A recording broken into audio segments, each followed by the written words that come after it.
Okay, so check it out.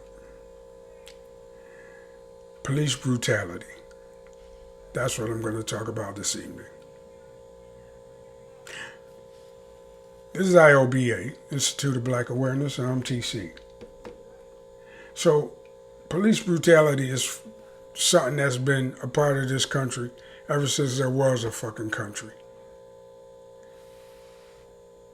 Given that the United States is not really a country, but that's stories for other days.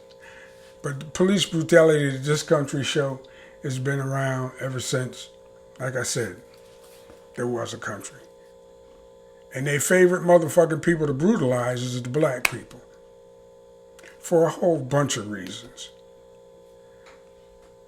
And they mean that shit too. They're serious about it. They're trying to thin the whole motherfucking herd. I mean, check it. When you watch them white people try to get rid of all of the Hispanics, or as many Hispanics as they can legally, through, immigration laws and things of that nature, mass deportations and all of that. They're trying to get rid of as many Hispanics as they can. And they're trying to get rid of as many black people as they can from them so-called shithole countries he used to talk about. So all of the Africans and all that travel ban is still in effect, And so doing that, and on top of all of that, they're trying to open season on American-born black people. Open season on, especially the men, as you can plainly see. So police brutality against us is nothing new. But this is something new that they're trying now. They're taking this shit to a whole new level in the era of Donald Trump. And just trust and believe, they're not going to do anything serious with regard to police reform. All that paperwork he signed the other night, that don't mean shit. Chokehold it's got something in it that says a chokehold is unlawful unless the officer's life is at stake. How many of them motherfuckers shot black people and said, I feared for my life? My life was at stake. That's so much motherfucking wiggle room. None of that he signed the other night means anything. It's not going to change anything. They're not going to defund the police departments. They should, but they're not going to. I put up a video a long, long time ago about what my police department would look like. It was about 2016 or some shit. One of these days I'll repost it or something. Excuse me. But they're not going to do shit to the police department. They're going to keep a big motherfucking police department and a big military. That's how you control your population, as you know. Right? And the police departments are being trained by Israeli law enforcement. And the Israeli law enforcement, they got the same problem that the crackers over here got. They got the Palestinians. Now, you know how they doing the Palestinians. The Palestinians are in what? They took all their motherfucking land and they keep them in this motherfucking open air prisons. They can't move around. They can't do... Y'all know how the Israelis are just doing the Palestinians. And they got them motherfuckers over here training our U.S. police departments. And guess who their favorite targets is? That's why they shoot motherfuckers on sight. That's why they go to goddamn solution when they have a problem with a black person is to shoot him. Shoot him dead. 99% of the time they get away with it. They might get arrested. They might get put on administrative vacation. They might, now they done fired a couple of motherfuckers. But they don't really do anything to police when they kill black people because black people was just second-class citizens. I could go into the whole motherfucking dynamic where, the powers that be think that all commoners are just chickens and second class citizens. I could go into that, but this is different. This is a war among the second class citizens. The white ones versus the black ones. Or everybody versus the black ones if you really want to get into it. Because we don't have any fucking friends. We don't have any fucking friends. It was an Arab that called the cops on George Floyd. And it was an Asian that stood there and watched him choke him to death. Y'all, I saw it. But y'all got to remember that's what's happening. Y'all know we don't have no fucking friends. So it's only us. We at the bottom, we gonna wind up being like the Palestinians if we ain't careful. I said that shit a long time ago too. Motherfuckers got to keep their eyes on world affairs. That's what they trying to put us in the position of the Palestinians. But we got to fight that shit. We got to fight like our life depended on it because it does. We ain't got nothing else to motherfucking lose except our life. I'd like to be a Pan-Africanist and goddamn it say, we could all unify. I'd like to do that. But enough motherfucking Africans ain't woke yet. They getting there. They're getting there. I'm going to give credit where credit is due. There's some really, alive brothers in Nigeria and in Ghana and places like that. But a lot of Africans is doing too well. They too affluent here in order to understand the struggle that we really going through. And it be hitting them right in the face.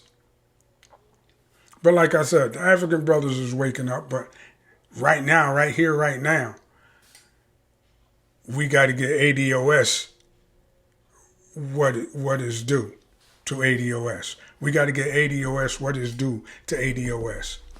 Or Foundational Black Americans, or whatever the fuck else term you want to use.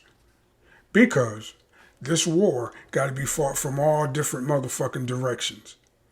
But we all got to have that same goddamn focus, that same aim, that same purpose, and that purpose is. I personally don't think we all have to agree, but we do agree that we got to get these motherfucking crackers off our neck, and we are literally and figuratively off our neck. And we gotta survive into the goddamn 21st century. We ain't all gotta agree, but we do agree that we gotta get these motherfucking crackers off our neck, and we gotta survive into the 21st century. We can't let these motherfuckers kill us off. We gotta fight so hard until it ain't worth it to them. We don't sign no peace treaty and none of that shit. We just assure our own survival as black people in the United States.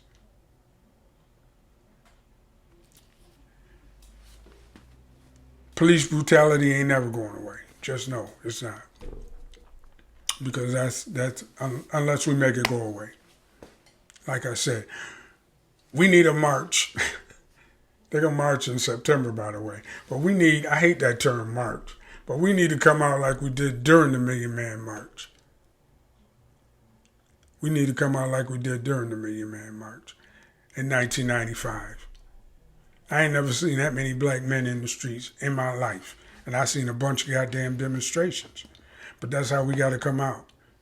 And we got to keep coming out like that. We got to do that shit about twice a year. And we got to not be afraid to go to jail.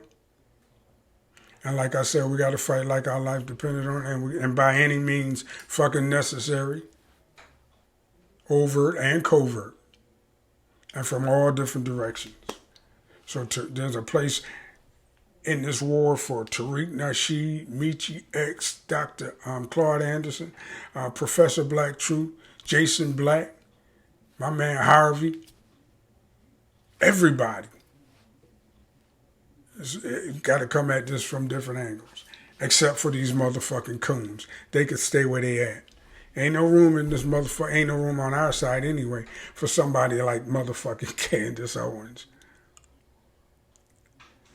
You know, during the Haitian Revolution and things of that nature, during those revolutions back in the day, I'd hate to think of what they'd have done to somebody like a Candace Owens or some of them other coons that's out there. But I mentioned her because she the first one come to my mind because, you know, she the one they keep digging up, going on TV shows, popping shit. But back in the day, it wouldn't have lasted this long. But when you think about it, a lot of our revolutions were brought down by people like her.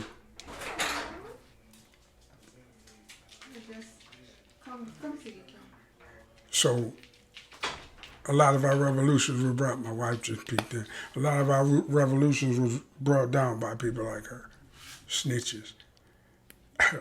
Winnie Mandela used to have a particular way of dealing with motherfuckers like that. But this war got to be fought from all different wars. And oh goddamn, I hit my microphone. And it is a war. I mean, speaking of that, motherfuckers is getting lynched. The lynching has started. You can't allow that to happen to yourself. You might have to cut Becky and John off. You might not be able to go out with Todd and the boys and Bob and them. You White Boy Mike. You're going to have to leave White Boy Mike alone.